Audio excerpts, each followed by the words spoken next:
Well, I'm a bit late to it, but Overwatch Season 6 finally dropped. And my worst fears were confirmed. No, not that the content of the update was embarrassing or pitiful. Neither that the content is so good that I have to eat my words. No, we got the worst case scenario. It's just okay. It's not good enough to restore any of my lost hope for the future, but it's also not bad enough that I can just point and laugh at it, uninstall, and finally have closure knowing I'll never feel the need to play the game again. I came back and, god damn it, as much as I grind my teeth to admit it, I had some good old-fashioned honest-to-God fun. But none of it was really because of the new content. I had fun because, I hate to admit it, but I do miss this game. I do like playing it. I just despise how much it constantly sabotages its own potential to be better at every single turn. With that said and out of the way, let's talk Illari, Overwatch's newest support in Season 6. She dropped to shockingly little fanfare. They didn't even bother to drop her backstory until the day after she was released, which is a bit strange. But despite that, she does seem to be pretty well received by the community generally. Now, I'm pretty sure I am cursed to be permanently an accidental contrarian in Overwatch for all eternity. I like Sombra and think people cry about her way too much. I feel much the same about Ball too, so I know what being countered by Sombra feels like. I think Pharah is unironically the most bullshit character in the game, and just swap hitscan isn't a real solution. I like Brig. And most recently, I expressed my love for Lifeweaver, a character most people have decried as feeling clunky and borderline unfinished with how finicky it can be trying to make impactful plays on this character. And I agree that Lifeweaver is in desperate need of a better way to provide consistent proactive value from a safe distance, rather than inconsistent value that can only be used reactively when the right situation arises. But I think that's all he needs to round him out. Other than that, I've found him to be one of the most fun and unique characters added to the game in a long while. Point being, I'm pretty sure by now the only non-controversial take I have left on Overwatch characters is loving Ana and having her as my main. So I guess we could at least all agree on that, right? You don't hate Ana, do you? Oh god, no, this is the one opinion I have that's popular. Please tell me people still like Ana. Anyway, getting back to the point. Of course, knowing me, I just had to go and not really like this beloved new support. Now, as tempting as it might be to play up my reaction for the camera, do I really think she's awful?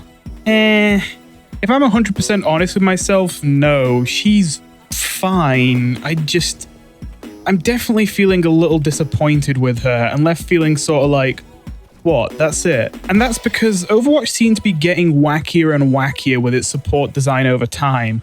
And while I know not everyone was a fan of this, honestly, I gotta say I was a huge fan of it. I absolutely love the subtle, more MOBA-like elements of Overwatch that feel a little less like normal FPS mechanics, and a little bit more like something you might see in an RPG. Things like cleansing debuffs with Kiriko Suzu, granting armor with Brig, and most recently, more intangible benefits like Life Grip.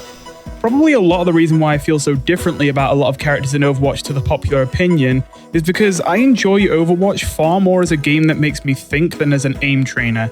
Yeah, that's right. I'm being the big brain guy. I'm being smug. I'm calling out all the junkrats in the audience spamming in chat about how the enemy Sombra who's shitting on you right now is skillless. I see you, motherfucker.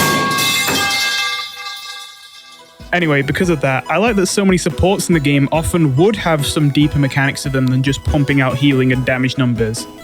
However, Illari goes back to basics, and while a lot of people appreciate that about her, I really don't, I'm afraid. To give you the short rundown on Illari, she is an incredibly low mobility support, but she deals great damage at medium to long range, and also has enormous healing output.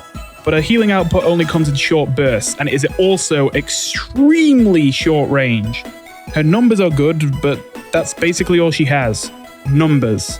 Outside of good damage and good heals, she doesn't really supply any form of utilities to the team like most of the supports in the game do, not even mobility, like I mentioned. That is unless you count her ult.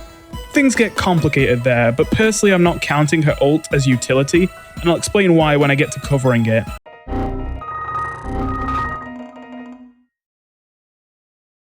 Her ult is by far the most convoluted part of her kit though, so I want to cover that last once I've already outlined how this character plays in all other respects. I think it's pretty fair to say that Illari's biggest draw to playing her is her primary fire, a semi-automatic rifle that fires bolts of sunlight with a meter which automatically charges up the next shot while not firing.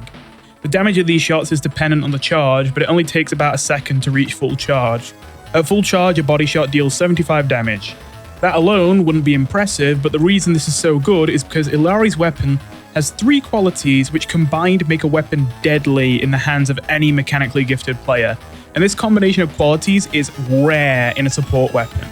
Illari and Baptiste are the only 2 supports in the entire game who wield a weapon which has 0 spread, meaning it always shoots exactly where you point it, even at long range, is a hit scan weapon whose bullets hit their target the moment you click with 0 travel time, and they can headshot to deal extra damage. And even then, Baptiste still has to deal with recoil when Illari doesn't. Those 3 qualities are deadly combined, because bullet travel time and random spread are 2 things that make landing shots in FPS games a lot harder than simply clicking on heads. Take those 2 problems away with a 0 spread hit scan weapon that can headshot, and now constantly putting out maximum damage goes from a pipe dream for even the most talented of players to a pretty tangible goal for the more mechanically gifted players out there. Sure, clicking heads still isn't easy, but it's a hell of a lot more consistent than trying to guess where the head is going to be in 2 seconds and click there, while also just crossing your fingers the bullet doesn't randomly veer off course like you would have to with a weapon that did have travel time and spread. Travel time is the reason why Kiriko players can be scary with kunais, but not even the best Kirikos in the world never miss with them. Give Kiriko hit scan kunais and I guarantee you, someone will have a 95% headshot rate within a month. And a whole lot of people will have uninstalled in that month. So yeah, Illari being able to headshot with a hit scan rifle that always fires exactly where you click allows her to be a monster at scoring elims from a distance for those with better aim. Especially because it seems that the damage fall off range for a rifle is actually quite generously long. She seems to like playing at mid to long range, just maybe a little bit further back than Cass, but a little closer than Ashe. Now in fairness, the devs did thankfully have the foresight to reduce her headshot multiplier from the standard double damage to 1.5 times damage, meaning her headshots deal 112.5 damage instead of the 150 you might have expected. Trust me though, that's a blessing. Do you want to be the Tracer getting one shot by a fucking support from a mile away like their Widowmaker? Yeah, I didn't think so.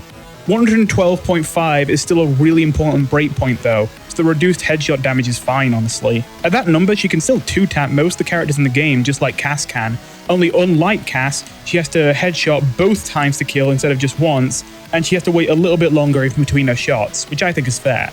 Even then, headshot body shot can still kill a target if they're in range to be finished off with a melee. You're going to notice me comparing Illari to Cass a lot because I think that the way they go about getting kills is basically identical. They don't have the best mobility, either of them, and so both of them tend to be sort of on the front lines but just a little further back and look for weakened targets they can easily pick off with their accurate mid-range weapons, or if there are no weakened targets for you to pick off and your tank isn't really engaging, then instead you fish for 2-tap kills on unsuspecting full health targets. So of course, for the more mechanically gifted players, Illari may be one of the best DPS supports in the game now. Although you definitely have to adjust to the fact she doesn't necessarily play super aggressively despite being very DPS focused. Her abysmal mobility and lack of CC means she's a lot better at just finding a high spot and holding it, rather than actually pushing forward herself. Of course, in terms of pure damage numbers, Zen still outperforms every support in the game, but Zen's shots are projectile, and so they can still miss even if you shoot in the right direction, if the enemies just move out of the way. With Illari, that's not the case, so you might still find yourself dealing more damage with Illari, even though her weapon literally does less damage.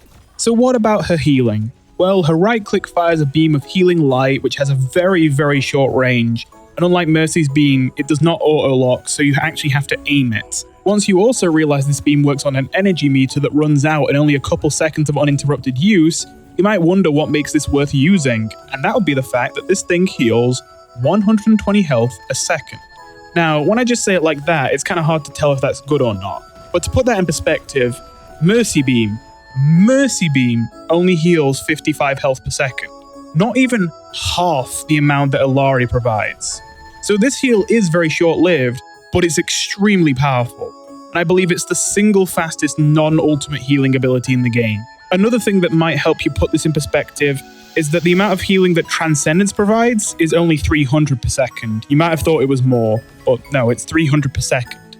And you know that Transcendence is basically like invincibility. So I think it's pretty safe to say that for all except the biggest of damage numbers, Having a Illari beam on you basically makes you invincible until the beam runs out. Now, I had a lot to say about her weapon, but I'd have a lot less to say about her abilities. Her first ability fucking sucks. I'm just gonna come out and say it. Outburst.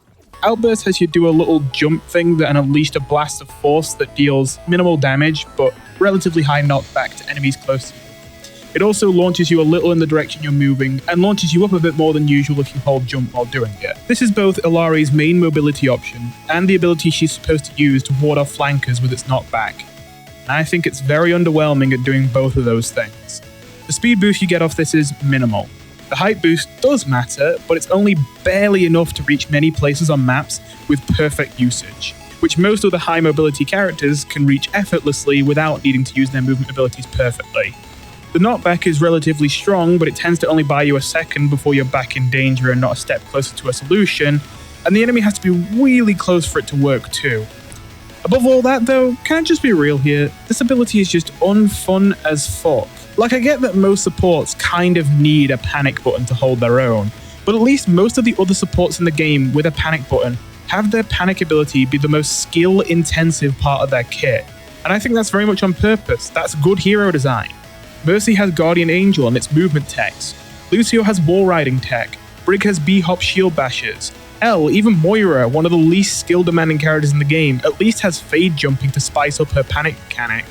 If you want to count Anna Sleep as a panic mechanic like I would, then you can add that to the list too. Sleeps take a lot of skill to land. Sleep darts are some of the hardest projectiles in the game to actually connect. The only other support in the entire game with a no skill, just press the button and live panic button, like Illari, is Kiriko with her teleport, and I don't think she sets a good example. This is all for another time, but I almost feel bad, changing so drastically here, but it didn't happen overnight. I've had this opinion for a long time, I just haven't made a video on it yet. I've had my opinion on Kiriko soured terribly over the time I've been playing with Kiriko. I thought she looked cool at first, and every problem I had with her was just me not understanding how to play her yet.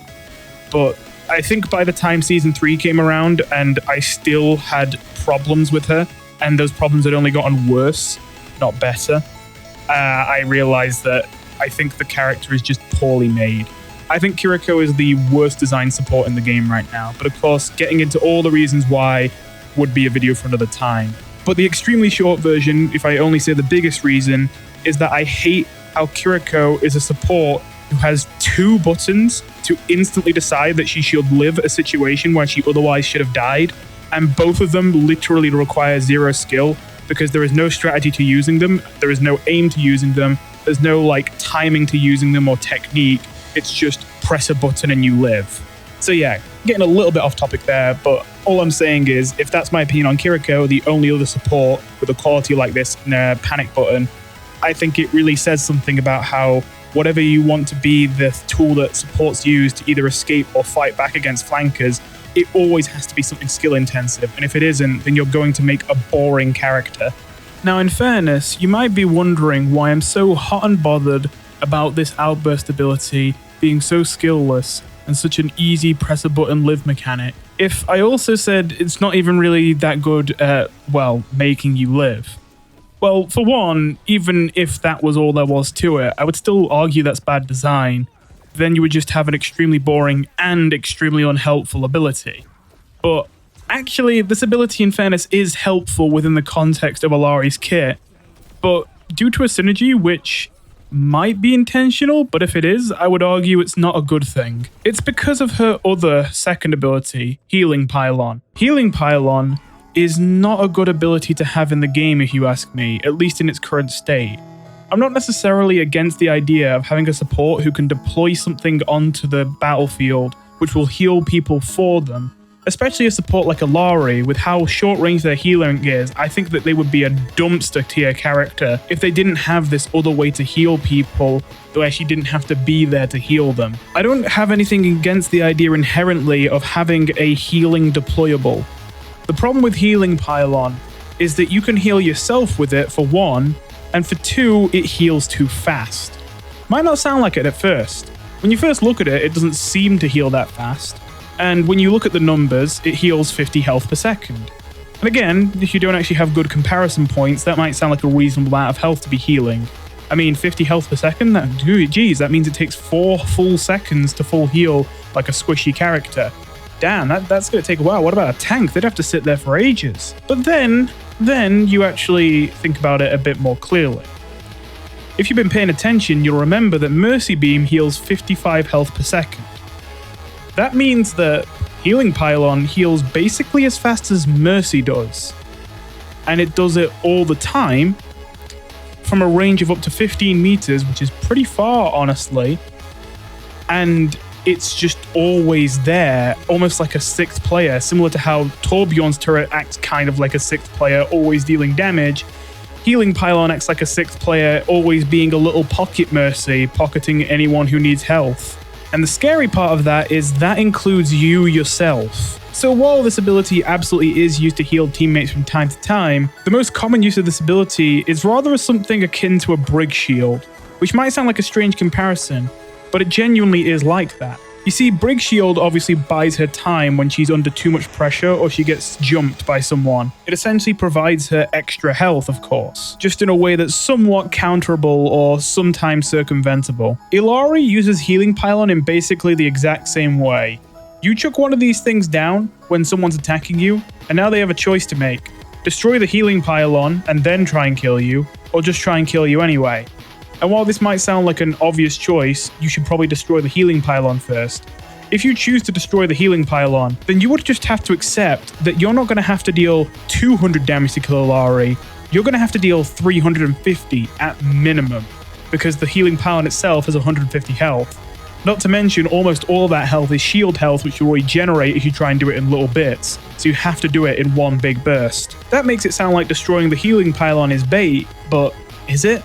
The Healing Pylon provides 50 healing per second. If you take longer than 3 seconds to kill Illari, which is not a lot of time, then already after only 3 seconds, the Healing Pylon is already preventing more damage to Illari than it would have done if you just destroyed it in the first place. So essentially, so long as Illari isn't without her Healing Pylon, she doesn't really have 200 health. She really has more like 350, unless you can absolutely destroy her within a second or two. Hell, even if you're capable of killing her in 1 second, that's still 250 health she effectively has. I said earlier that Outburst doesn't really solve the problem, it just buys you time. But when it buys you time to heal, or get the enemy away from your Healing Pylon if they're trying to destroy it, yeah, they're probably still going to be able to destroy the Healing Pylon and still be putting pressure on you. But by the time they've managed to destroy the Healing Pylon, put pressure on you, try and get back through all the health that you healed back from the Healing Pylon.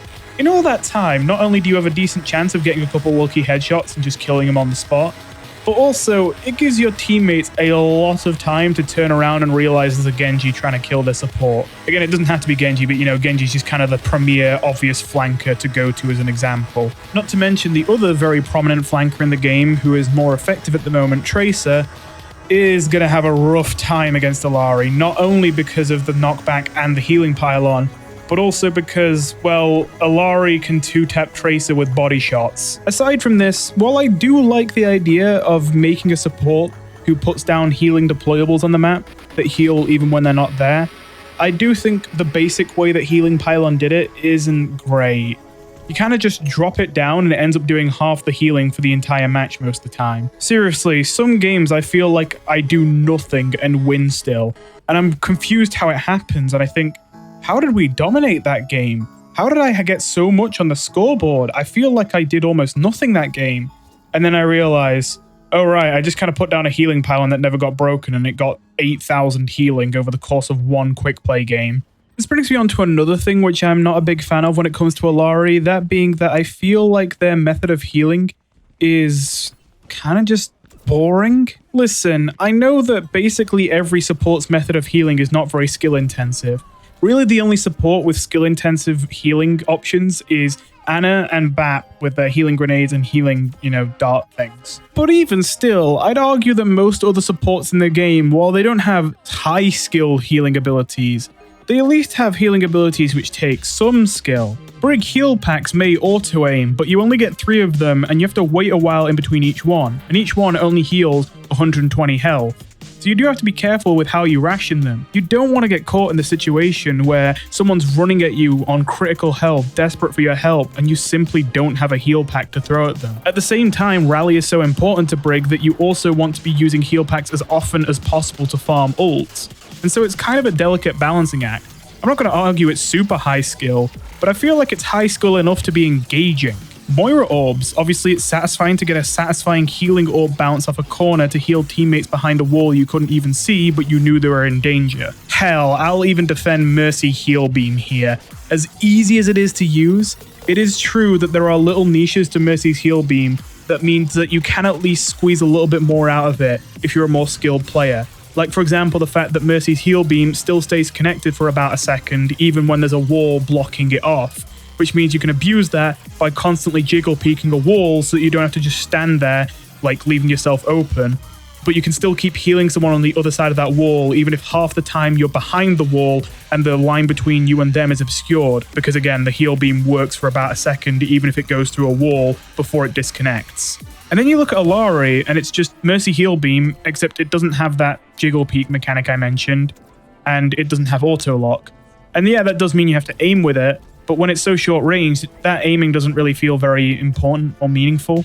I mean, again, usually the people you need to heal are right in your face. And so, while occasionally you might miss some healing, 99% of the time, it is not a challenge keeping the healing beam on someone. And when your other method of healing is just pressing the E key and leaving your little Mercy bot to do all the healing for you, yeah, it kind of feels boring healing with Illari. I feel like this is a problem with a lot of newer supports in the game. Probably my second biggest issue with Kiriko, because I mentioned I've got a few of them now, is the fact that her healing Ofudas, despite being literally the most important thing in her kit that you spend the most time using, are extremely unsatisfying and boring to use, with almost no skill involved in using them, no satisfying sounds when they connect, and just a big delay between you actually throwing them out and them reaching the target. In contrast, you listen to the satisfying click of every single healing dart from Ana, and that is like nectar to my ears. I constantly want to be healing on Ana because I just love that sound.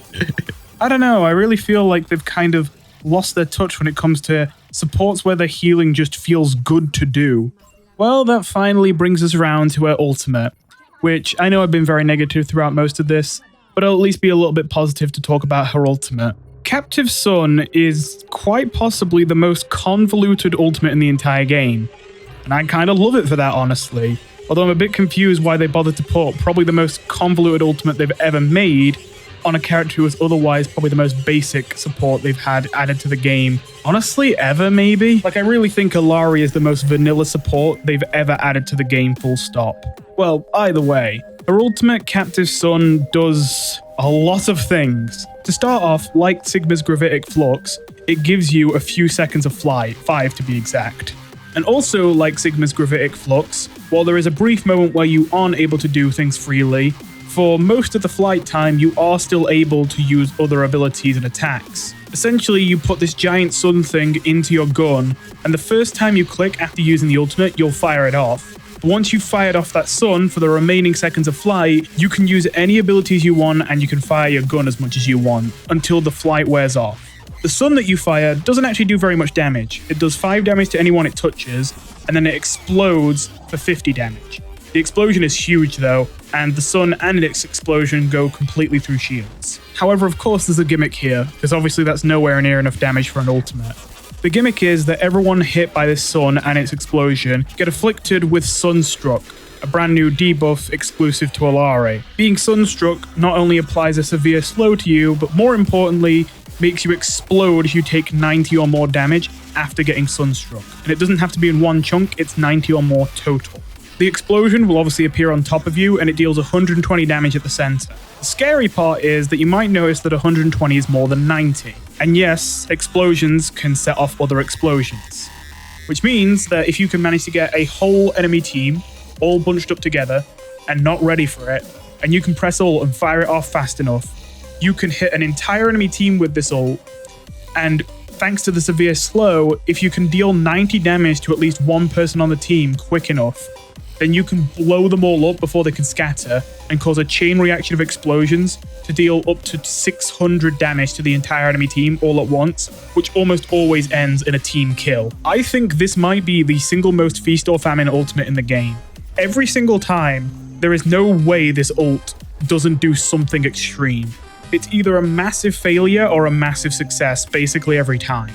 There seem to be 4 major outcomes for this ult most of the time.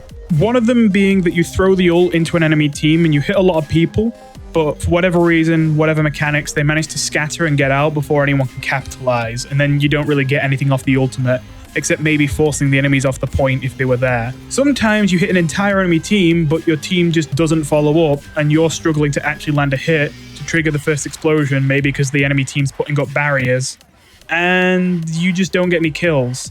Even though you hit the entire enemy team, the first explosion doesn't come, and if the first one doesn't go, then the rest of them don't set off either. But then there's the dream scenario.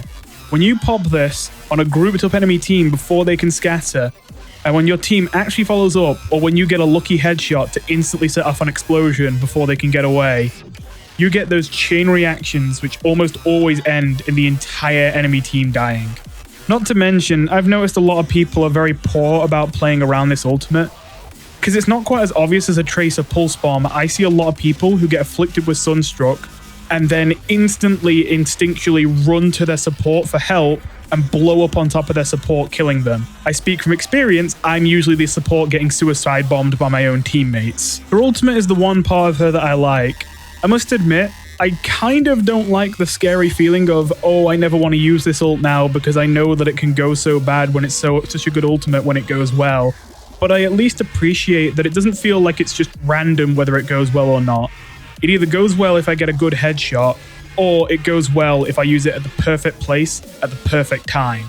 I honestly still think I really need a lot more time to understand when the right place and time to use this ultimate is, but I like how much it really makes you think about when to use it, because it's not just simply, oh, neuron activated, I see 5 enemy people grouped up, I press the ult button, well, it's not Q for me, but obviously for most people it's Q, just boom, Q, blow them all up.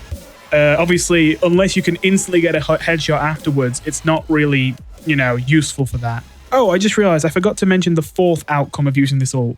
I listed 3 earlier. The 4th one is a bit more niche.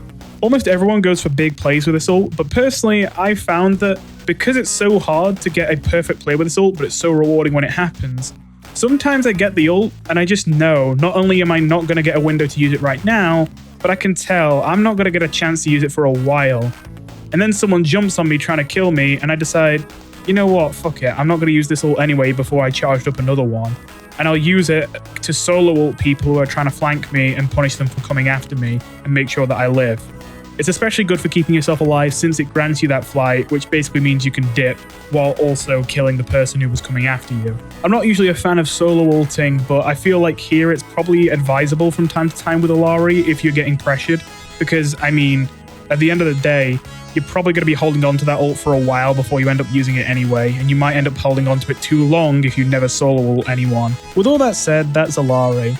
And while I like her ultimate, I guess I'm just generally negative on her because, while I think her main weapon is super satisfying to use and it is skill testing and it is nice to have another support who's a hit scan, who can headshot with 0 spread, I also think that this is genuinely the most boring support that's ever been added to Overwatch, even including launch Overwatch supports.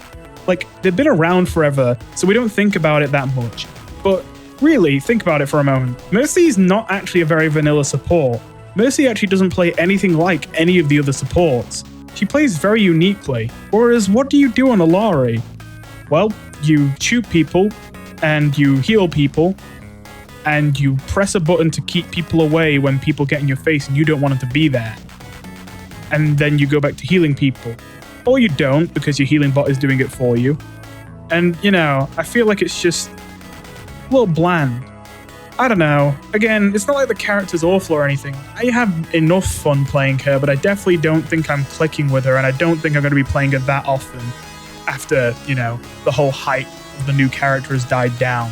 I must admit, though, I do have a sneaking suspicion that I can't shake, that while this character's been well received right now, they might be either forgotten or maybe even the opinion on her might sour over time the longer she's out, just because it seems like there's such little engaging things to do with this new character.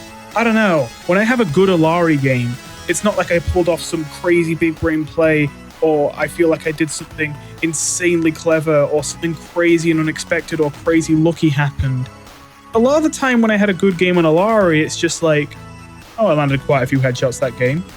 I don't know, I guess some people are fine with that, but for me, I don't know. Again, I kind of like to have a bit more spice in my games. I guess, you know, this is why I love playing characters like Sombra and characters like Lifeweaver, where you have to be a lot more aware of positioning and all that. Just a quick little addendum. Of course, I was a little bit late to this, and so, of course, I left it so late that the first balance patch for this character has already come out, and it's exactly what I expected.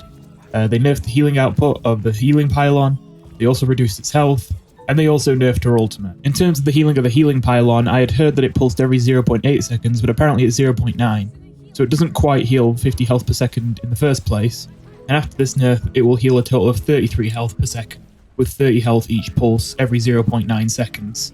The Pylon itself is also having its health reduced from 150 to 125, and her ultimate has got a bunch of nerfs as well. As it turns out, I really hit the nail on the head in saying that I feel like the healing Pylon does so much of the healing for you. As it turns out, globally the statistics were that 63% of Illari's healing, as of this patch, was being done by the healing Pylon and not by your actual manual heal beam. So yeah, the balance team has said that's not good, and we're going to try and reshuffle it so that you have to do a bit more of the healing yourself. This is one of those changes where whether it's good or bad, I'm really just going to have to be able to get a feel for it when I play myself, because with numbers like this, it's really hard to say how much health you need to be dangerous. But from a design perspective, I think this is a good move, and if I had to guess, I'd say that she's probably still decent. The ult nerfs, I've got to say, I thought were a little bit harsh though. I definitely feel like some nerfs were in order. They removed its ability to hit people through barriers, which I always thought was a bit stupid. And they also reduced the size of the projectile quite severely. Lastly though, they made it so that instead of lasting 7 seconds, Sunstruck now only lasts 6 seconds. Don't get me wrong, that's still a very long time overall, but this might be a little bit of an overnerf. All these changes individually I'd say are fair, but combined, all of them on top of each other might make their ult just a little bit... I mean, it was already kind of hard to get it to work. Now it might be really quite tough, but we'll see. All that being said, I'm sure that there'll be no shortage of people who probably do love Illari who can tell me in the comments if I'm missing something here. I just feel like there isn't much here in the first place with this character, unfortunately. But either way, thank you for watching, and I'll see you in the next one, whatever it might be. Might be the Kiriko rant. Bye.